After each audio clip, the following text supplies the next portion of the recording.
माने कोन माने पूरा लो स्टैंडर्ड पिला को हाई स्टैंडर्ड पिला जदि हम गोटे जगह बचे दबा हाई स्टैंडर्ड पिलाटा रिसीव करि पारियो लो स्टैंडर्ड पिलाटा रिसीव करि पारियो सेति में ता पे कोन करछु अलग अलग करी से मान को लास्ट आवर जे तो हम शेष पीरियड ता घंटाडी पे से मान को अलग करी बसा होची अलग अलग पाठ पढ़ा होची कोन पाई जो पिलान को रबे मैट्रिक एग्जाम आसी मैट्रिक एग्जाम पे केते पिला चापग्रस्त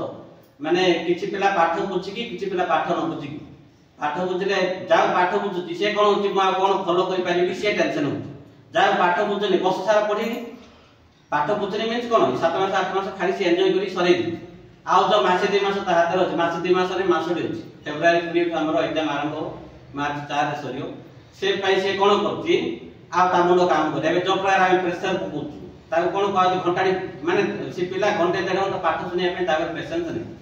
जो पिला पूरा लो स्टैंडर्ड पिला भलो पिलाटा पढुची रिसीव करची सर आ सब दिन हम एग्जाम करन तो ए प्रकार करन तो से माने एक्टिव पूरा एक्टिव पार्टिसिपेट सब दिन तांकर होमवर्क करी के आनछती दउचंदी हम करेक्शन होची हम सर माने भी जो टेंथ क्लास जो प्रकार चली थी आपण बसी केतला आसी देखि पाइ